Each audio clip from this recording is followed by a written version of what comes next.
Hey there, and welcome to the very first ever episode of Awareness, the podcast. I'm your host, Rob Daniels. Thank you so much for being here, clicking like and subscribe wherever you get your podcasts. And if not, hopefully you are able to do that ASAP, because this is going to be a podcast that is very meaningful, very purposeful, and the world could, really use this right about now. We've gone through a lot mental health-wise over the last few years, and this vision has been sitting with me for quite some time. I've been trying to formulate it in my head over and over again, and the most thing that makes sense is Awareness, the podcast. And how that came to light was essentially turning my pain into purpose. Now, for those that don't know, I do struggle with some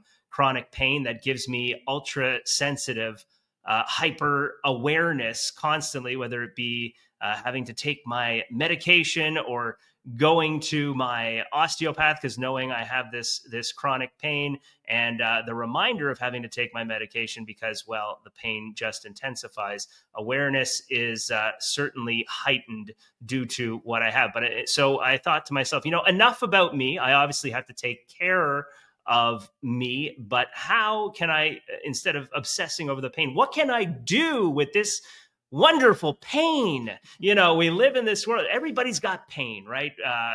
But this is certainly a different type of pain. It's not your aches and pains that you wake up with in the morning. It's something that needs medication, and it's chronic. And so I thought to myself, instead of obsessing over it all the time, what can I do with this pain? So you turn it around and you say, you know what? Because I have this self-awareness, now we're gonna turn the page and say awareness in general, and learn about others and how we can bring awareness to the forefront and say, you know what are others going through that needs to be brought into awareness. So I'm gonna go ahead and tell you what I come from a radio background. So the positioning statement for this podcast is not just awareness. It is Awareness, the podcast, fostering a more compassionate, empathetic, and accepting society. So what do I mean by that? So we're in, and this is typically coming from what I noticed through COVID era. It's going on with the war. It's going on with politics.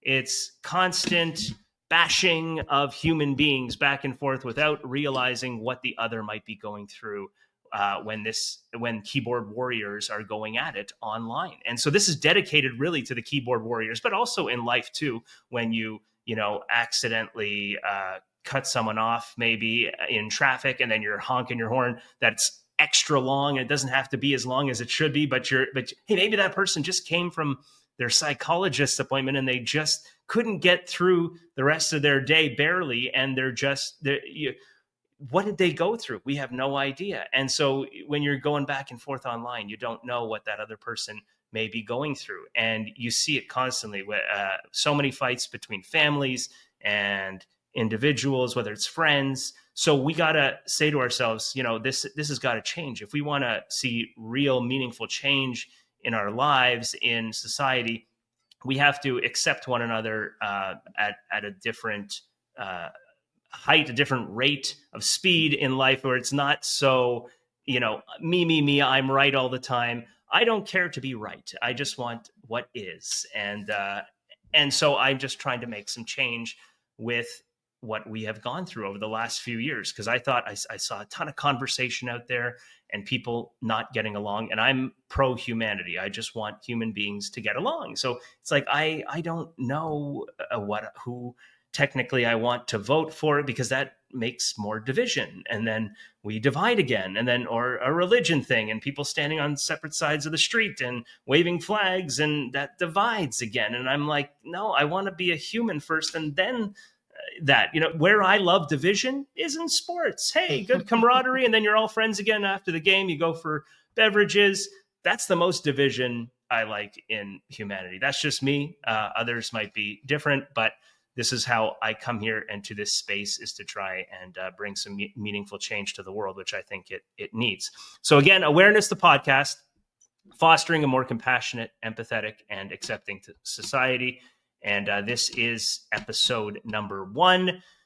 My very first guest on the show that I'd like to introduce you to is Suzan. Round of applause for Suzan, who's here and who is a very good friend over the last couple of years. We met actually in Barrie. So if you are a radio fan and you've listened to radio over the last few years, and I've been in Barrie and Simcoe County, that's how I met Suzan, is through the city of Barrie and Simcoe County, and we worked a couple of events together, and we're going to get into that right here, and to tell you more, we'll have this conversation. Okay, so Suzan, I just want to introduce you, is a volunteer and member actually of the Simcoe County Suicide Awareness Council. I'll say that again for you. She is a volunteer and member of the Simcoe County Suicide Awareness Council. So she has the word awareness in that for the episode number 1. I like that. All right. What are we bringing into awareness? And we've had, numerous conversations over Facebook before about how we've been a little nervous for this. We've chatted in person, but it's episode number 1, but we're just going to be as real as possible. So I'd like to introduce her. Thanks, Rob. Yes, you're welcome. And I want to know, with you being a part of this council, when we say, what can we tell the audience when we say volunteer and member of the council? What exactly are your duties within the council? Okay, I'm totally going to touch base on that. Yeah. And I thank you for the question. Yeah, for sure.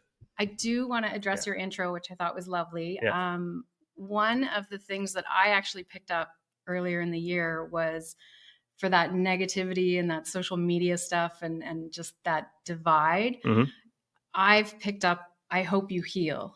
And I think that just sort of really focuses on like being positive. I don't think it's a shot at anyone. I don't think it's trying to cut them down. Sometimes it's just simple. Like, I really hope you heal. And if it's coming from your heart, it can come across sincere. So is that that's how you've been personally responding to people that attack you sometimes on Facebook? They get, you just leave it or just not even engage. That's usually the best one. But I just thought I'd touch base on that. That's a good one. In terms of the council, I joined the council 4 years ago. They have been in existence for about 15 years now, do all kinds of wonderful things supporting people struggling with suicide or loss after suicide.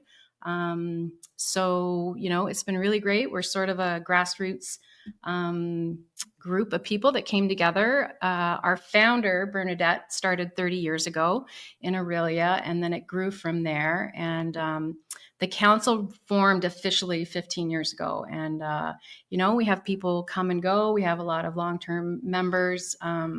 Me, myself, I've been there for 4 years. And so I've gone through sort of a couple years of the cycles of different things that we do and provide to the community. And we're all volunteers. We come from all walks of life. So there's first responders. We have people who work in mental health.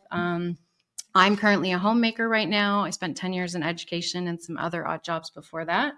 But yeah, it's a pretty great group of people doing a lot of much needed stuff to break down the stigma around suicide that's really out there. Yeah, exactly. Now, typically people, they have choices of where they want to spend their free time. So why would you say for you personally, have you devoted this volunteer time to the Simcoe County Suicide Awareness Council? Well, as you recently discovered, I lost my brother 7 years ago. It was pretty traumatic. We were quite shocked, naively, after he had a long battle with mental health issues. And we just never in a million years thought that that's how we'd lose him. We figured it could be in other areas, whether he got in a fight, he was manic, etc. But never did we ever think this would happen to our family. Yeah. So, And he was your inspiration to join. Yeah. I struggled obviously afterwards for quite a while. I got support from the Distress Center of the GTA, which is an amazing organization. They also have all kinds of great resources and supports out there, similar to us in Simcoe. And I went through their Survivors of Suicide Loss program. And after I did that, I was doing some like volunteering through the school, and got into some dog rescue stuff. But I ended up doing our peer support program through the Simcoe County Suicide Awareness Council, which I had been directed to, but at the time I didn't feel like I could do like a peer support group. I just felt really like it was really personal in my own pain, and I didn't feel like I could share with people yet. So I did that approximately 2.5 years after I lost my brother. And then we were very open with my children's like schools, and the kids knew how he passed away. And we shared with their teachers. So one year I had a teacher reach out to me and said, I hope this is okay. I don't want to upset you or anything, but I'm just wondering, I have a student, a parent who's reached out to me looking for resources because they're struggling to find information out in the community. So I said, sure, no problem. And I sent her a bunch of different links and some information and brochures I had. And it was really after that email that I felt sort of strong enough that I wanted to like give back, and I wanted to try and help people that found themselves like in my situation. And so when you're like, do you guys have offices? Like, are there offices in Simcoe County for your council? No, very low budget. We're all volunteers, so we're a nonprofit. So we do not currently have a registered charity number, although we're looking at that possibly for the future. But everything we do is off community fundraising. And we do a couple different things each year to try and accomplish that. We have a walk that we do. We've done auctions. We started in 2016. We did our first community bench, and it evolved into a bench and tree ceremony to honor World Prevention Suicide Day. That's in September. We have a wonderful volunteer, Sean, who makes our benches. We do provide him with some of our funds because, quite frankly, it's quite expensive, especially nowadays, to be making these beautiful benches that he does. And he's a retired first responder, so it's really close and near and dear to his heart as well, because unfortunately that group suffers a lot from suicide loss. Quietly suffering in silence seems to be what the norm was for a long time. So it really is nice that it's being pushed a little bit more to the forefront, and that people are recognizing that, mental health really is an important thing, and people should be taking care of themselves every day. Yeah. Do you feel as though this is helping with your own pain? Like, is it therapeutic for you from your brother's loss, working for the council, that you feel that this is therapeutic for you? 100%. Yeah. Like, I couldn't have done it early on, and everybody's like grief journey is different. Some people, for whatever reason, they just sort of have that get up and go, and I want to help and fix things now. And I think that's amazing. I wasn't able to do that. So I needed a little bit more time. So it was about 3 years that I started volunteering. But I mean, there's everyone from all walks of life that you meet. Every year when we have our walk in May, there's people there who are like, I never knew you guys existed. Like, and that's part of the issue sometimes, is getting that word of mouth out there. You don't always come up in a Google search or whatever, and it takes a long time to kind of get that platform. Let's say you get a phone call, for example, like at the council, or someone, a volunteer or a staff member is saying, that someone's come up to them and said that they have thoughts of suicide or harming themselves. Do you guys help them initially, or do you point them in the direction of, let's say, the new number that's provided in Canada now, which is, I think it's 411? 988. 988. 988. Yeah, that finally Okay. launched 2 Novembers ago, which is amazing. We've needed that for years. We don't provide crisis intervention. There are some groups out there that do. With us being such a small group, it's just something we can't facilitate and manage at the time. And there are so many great resources out there, including the new 988 number, which is really handy. I mean, with my brother and his mental health illness before, I used to literally have crisis numbers, like these 416 numbers and different things on a sticky, like in my purse. And it's almost overwhelming sometimes, like, well, who can I call? Where do I get this help when I need something for him or something for myself? So this is long overdue, but it's been coming, and thankfully it's here. The groups and the governments have been working together, and it's here. So that's the first point, is you're pointing them in the direction. We're pointing to 988, which is so thankful to have that. Let's talk about COVID for a minute here. This is I want to. This was a huge time for mental health for everyone. Something nobody had experienced before in our lifetime. And it's not just COVID. It's also it's wars that are going on, Middle East, Ukraine. I can't even believe we're talking about that, to be quite frank with you, that this still exists in our world.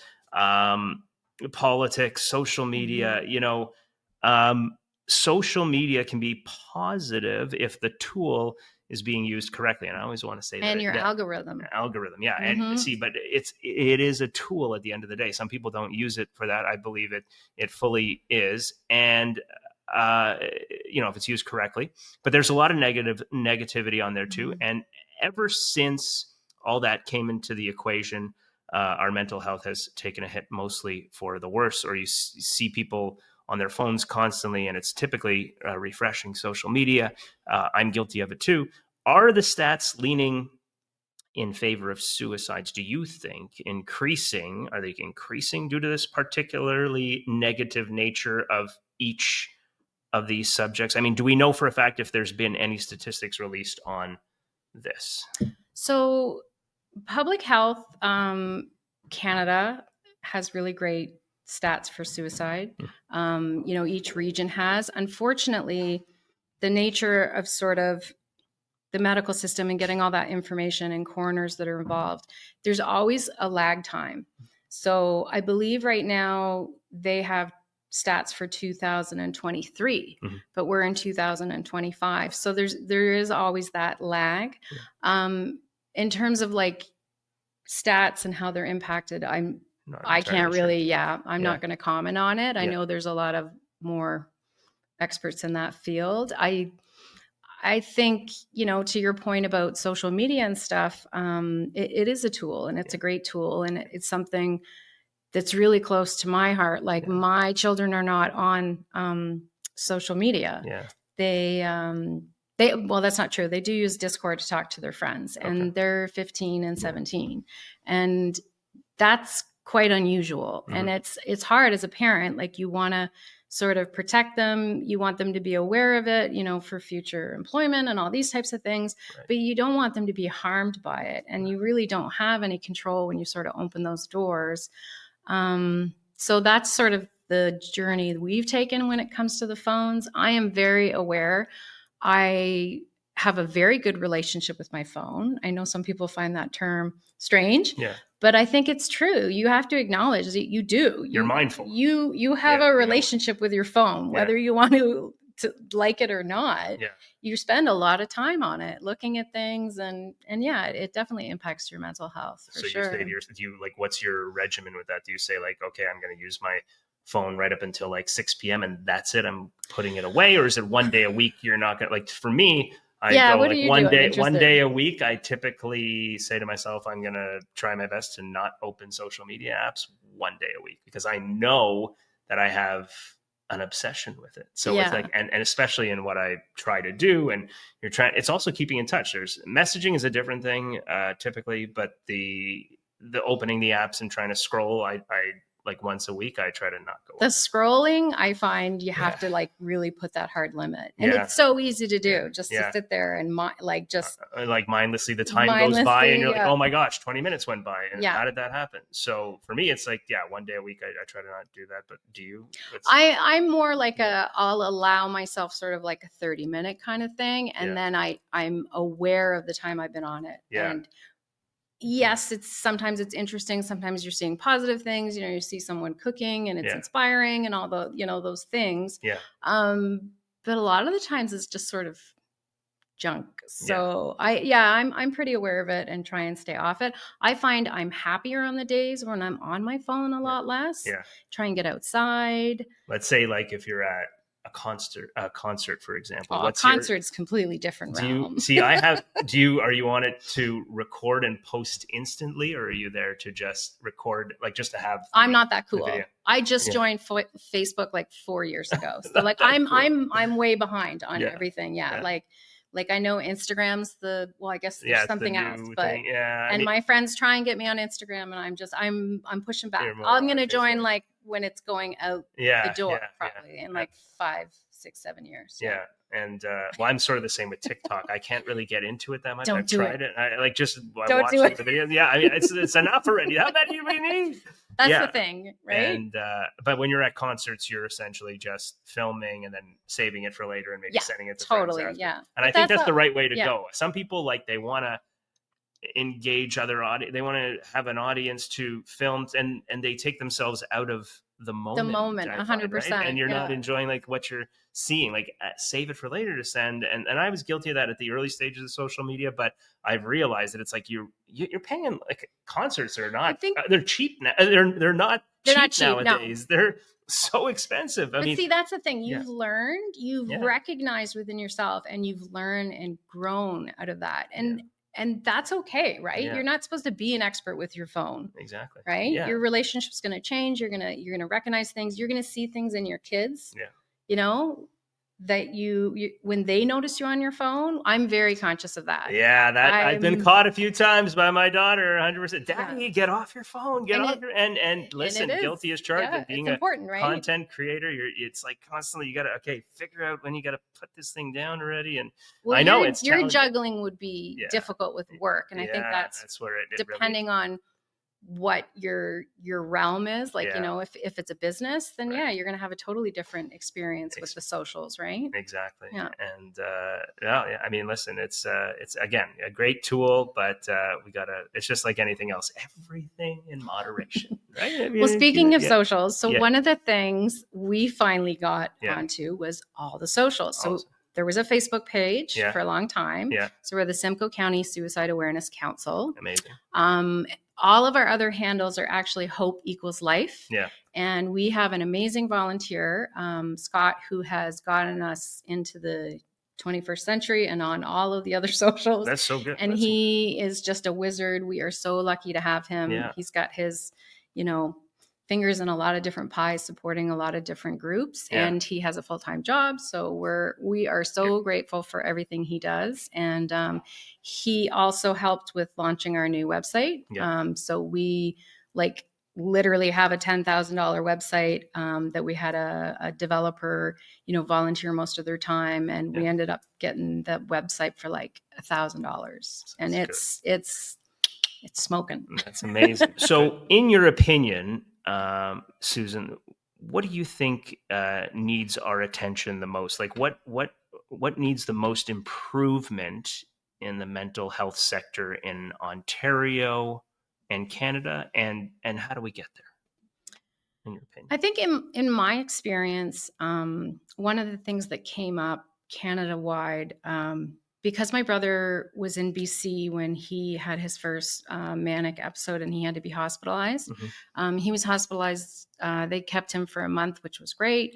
And then he was re-hospitalized. And then because, he essentially lost his job, he lost his apartment, his identity, everything that he'd ever done, he moved to Ontario with my parents. Mm-hmm. And that was obviously quite difficult. But then when he started having the same issues here, because unfortunately he wasn't taking his medication, this was quite obviously life adjustment to happen to him when he was 30 years old. So everything starts from square one. Yeah. So they could call the BC hospital and get some information, but it's very silo operated. So our experience, they started fresh. Barry took really good care of him again, but unfortunately he moved around. So he experienced many different hospitals in Ontario, and, some of the closer ones are starting to link up their systems, but, if you go to one in Barrie and you go to one in Toronto, they're not gonna connect, right, other than a phone call. And obviously they're quite busy. So they really do kind of start from scratch, from square one. And I don't think that's necessarily the best way we could be doing things. I think it would be better if there was somehow more coordination. And again, I'm not an expert in hospitals and how that all works, but I know with technology, we are changing a lot of things. Everything used to kind of be fax, right? Yeah. And now they're starting to finally do things by email, and privacy is always an issue. And do you think maybe that throws off the patient? Maybe it could have thrown off your brother when you're out of your element, when you keep changing your location for your sickness. If it's not what you're used to, your home, your boundaries, does that make it worse for the patient? When you're manic and you're on an episode, you're sort of flying high. You're not noticing that. Life's great when you're manic. So he wasn't impacted in that way. And the staff, the staff are great. They do what they can. They're really sort of the laws with, you want to have people have rights and people have freedoms. And when it comes to mental health, what's the balance between an individual's freedom and right in a way to be ill and not take their medication versus taking it. There's community treatment programs and plans, which are quite difficult to access. Like you have to be at quite a level of being ill for that threshold to kind of be met. He went off to Quebec, so Quebec was a completely different experience. So from our experience, it would have been helpful if there had somehow been able to be more, connection between the systems. Yeah, Quebec is completely different. Yeah. Well, first of all, you got the language difference there, and I think they're almost like everything else is on their own. I used to live there, so I mean the tax bracket, they got like higher taxes than everywhere else in the country, and maybe their healthcare system works a little differently than Ontario's and the rest of the country. They also get really good at answering the questions because they're not going to keep you in a hospital unless you're a danger to yourself or a danger to others. Right. So people like my brother who struggled with his mental health illness, he got really good at answering the questions so that he would be like a catch and release. I know that, police departments are doing such a great job. They're really learning and growing and changing the services that they offer to the community. One of my neighbors actually is a social worker who goes out with the officers to mental health calls. And we experienced that ourselves when we lived in Cookstown. The South Simcoe police had a great response to mental health calls, which are a lot of what the police deal with. And it's, you've got families in crisis, you've got an individual in crisis, and there's no other way to sort of, you can't always talk them down. Right. To go from irrational to like, how can you speak to someone who's irrational, telling them you need to go to the hospital, they need to take care of you, you need to take your medication. If they're out and he doesn't understand that concept. I guess. So it's difficult, and I know I'm not alone in my struggle.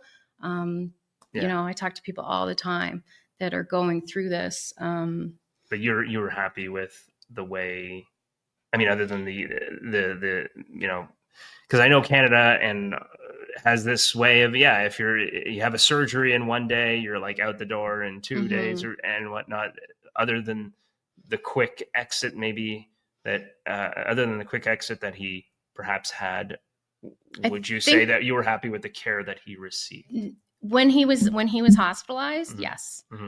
There was a lot of catch and release, which from a family's perspective is the absolute worst thing. And at the time, because he's an adult, you have families advocating for this individual, trying to help them. Yeah. And they're in this sort of la la land, like they're fine, and there's not much you can do. Yeah. So you got to have a good family support system to advocate for you. Yeah. It seems like. And if you have a family doctor, that's something you can go through. We did, so that was helpful. But it is really complex, and it almost depends on the day and the individual that you meet in the hospital, and how that individual interacts with them, and what their answers are, frankly, because they can play the system and not be well and not receive care. Yeah. So that somehow needs to change, and that's been an issue for decades now, unfortunately. Grief is obviously different for everybody. So how is it with the loss of your brother? Is it a management day by day thing for you? Some sort of mantra you do that helps you cope daily, or is it something that time has made it a little easier? Time is the be all and end all of managing it, of time, not having that pain. I can look at pictures now and not cry automatically. But that took me a year and a half to do that. We talk about them a lot. For me, it's been 7 years, and you can see it. I'm starting to get a little emotional. That's okay. But yeah, time, and it's awful when you're in that initial grief, and sometimes you hear that, like, it'll get better. Time will help and time will heal, but it is true. It is true. Yeah. And the support groups I found to be extremely helpful, because when you do lose someone from suicide, it's a very complex grief, and there's a lot of shame and guilt, and there's still a lot of stigma attached to it. 100%. So yeah, the fact that, there's these things like Bell Let's Talk Day and talking about mental health really does help a lot. 100%. So, and like what you said with time, which is good, that helps you, is there like something else that you add to your day-to-day to sort of manage mental health as well? Like, are you an avid exerciser? Do you like to watch what you eat? Is there something that you do that helps you cope on a daily basis too, other than just the time? Being positive, giving back. I am like a dog lover, like a lot of people. Dogs obviously help, for sure. Dogs help. That's good. We got a dog 6 years ago, and it was like, my kids are over the moon that we got a dog, because we were never going to have a dog in our household. Grew up with dogs, loved dogs, didn't want a dog, wanted our freedom. We literally have a dog because my brother passed away. So, I that brings me a lot of joy. Our dog getting out walking. So is he the type of dog, like, you can't pet, the average person can't pet him, or like, is he a therapy dog? No. He's not like a therapy dog. No, he just provides that therapy, even though he's not an actual dog. Okay. He's our therapy dog. Hey, listen, pets have the tendency and are able to do that for sure. Like, my wife, our cat is that's her therapy, and I see that, like, the amount of smiles and hugs and kisses he gets 10 times more than I do, and so that's it should be. As it should be, right? The furry friends are certainly fantastic to have around the house when they're certainly helpful like that. So I don't want to make you cry anymore. No, that's it. And it's these are difficult subjects, but this is what this is all about: is to not judge. People go through things, and crying is healthy. Crying is healthy. Sometimes you'll just be hearing a song, and it's like, it just makes you have tears come down. Like, and instead of judging, we can be like, or, hey, I'm not going to choose this person for this job because he's admitted to having. Sometimes he cries to a song. No, these people have the potential to do great things in this world without judging what happens to them, unless they can't fully focus entirely all the time on doing stuff that they should be doing. Okay, I understand, but maybe there's a way around that too. But this is why the purpose of this podcast is to judge less, provide more compassion, more empathy. I think that's so true. Yeah. And so this leads me to wanting to know, because I know you and I first met at the Simcoe County Suicide Awareness Council walk, which is probably he 20. emceed for us. It was amazing. 2023. Yes. It was a great walk and meeting so many people in that community, which were fantastic. And some people I still talk to this very day. And I remember my experience there. I bought my wife loves sunflowers, and I can't remember the name of the artist offhand, but it's Sarah's dad. Sarah. Sarah's mom. Okay. Orshaw, Yeah. Orshaws. Yeah, she had this incredible painting of a sunflower, and I'm like, you know what? I'm at this event for a bigger purpose. It seems now I got to bring this home for my wife. She loves sunflowers, and it's still in our room to this very day, and she loves it, and thanked that artist as well, and so did I on social media. So I want to know from you, from Simcoe County Suicide Awareness Council, are they going to be participating in any other events in the near future that you would be able to plug to say hi to? Thank you for that. We have our walk coming up this year, so it's on May 31st. It's a Saturday, and we're actually going to be pivoting this year. We tend to have had it for many years in Barrie, but we're actually going to be doing it along the waterfront in Aurelia. So we're looking forward to that. And again, it's just a place for people to come together who've had a similar experience, to know that they're not alone. We always start with a smudge. We've done that for 15 years now. There's just so many great aspects as to what the feather carriers bring and do. And they're also highlighted on our website. But and then so we have usually different hosts. Sometimes there's an auction, sometimes there's not. And just bringing awareness. We walk along the waterfront, and we have some signs that have some statistics and stuff. And we get a lot of looks, who are these people carrying these purple signs and have butterflies. It's kind of cool. We have a lot of, when we did downtown Barrie, there was a lot of shout outs, from some of the restaurants and stuff, and a lot of them know us. We've developed a lot of relationships with some of different vendors and things who've also had, loss of staff or loss of friends and family and stuff. And when it's weird because I'm sort of in the suicide world, but sometimes you don't it's normal for me to talk about it. But when you meet someone, you can see they're coming at it from a different experience, and they're almost relieved to talk to someone. Mm-hmm. Oh my gosh, I can talk to you about this because you get it.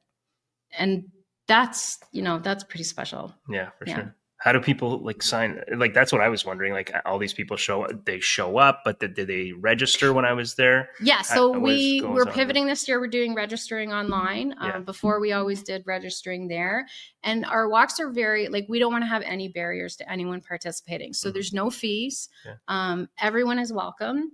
If you can fundraise, that's great. But you don't have to, because sometimes even that's just a little bit daunting for people, and especially if they have experienced a loss from suicide, they're not really in a fundraising realm kind of deal. So we have our walk, and we go down along the waterfront.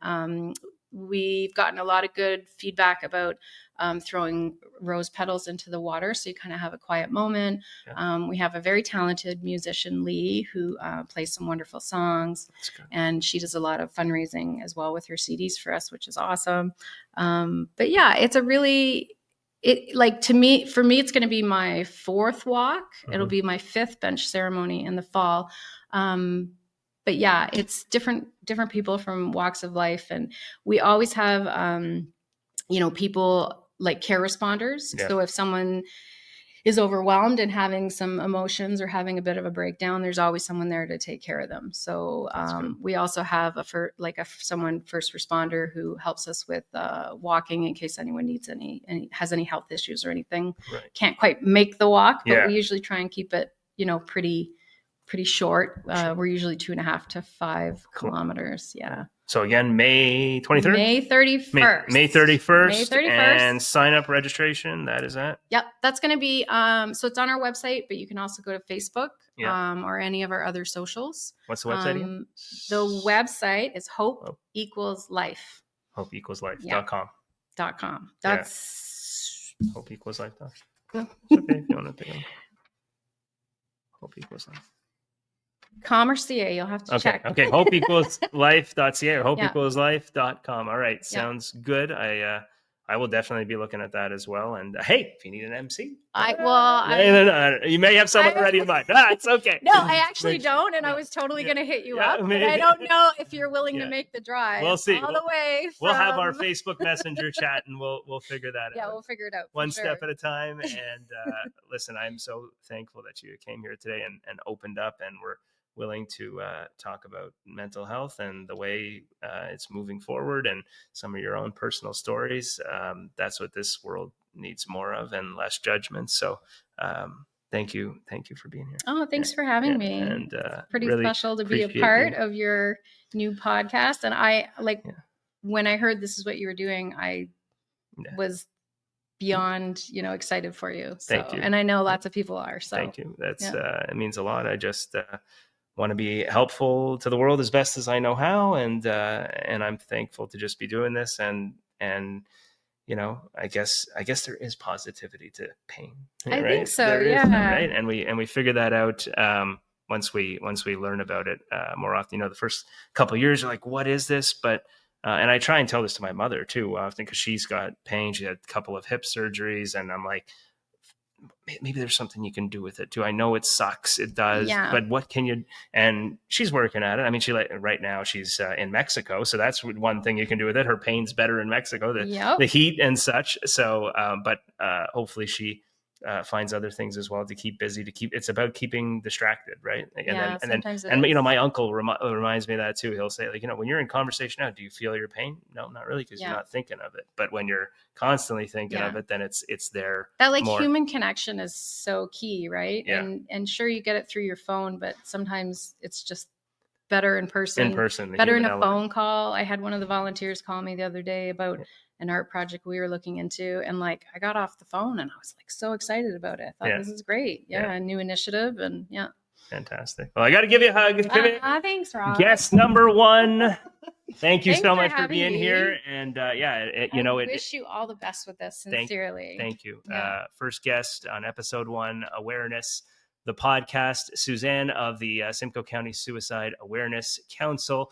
So make sure you look that up online and show up to that walk. Register May the 31st for the Suicide Awareness Council walk. All right. Thank you so much for being here. Like, subscribe. You can find this podcast wherever you get your podcasts. I'm Rob Daniels. This is Awareness, the podcast. We'll catch you next time.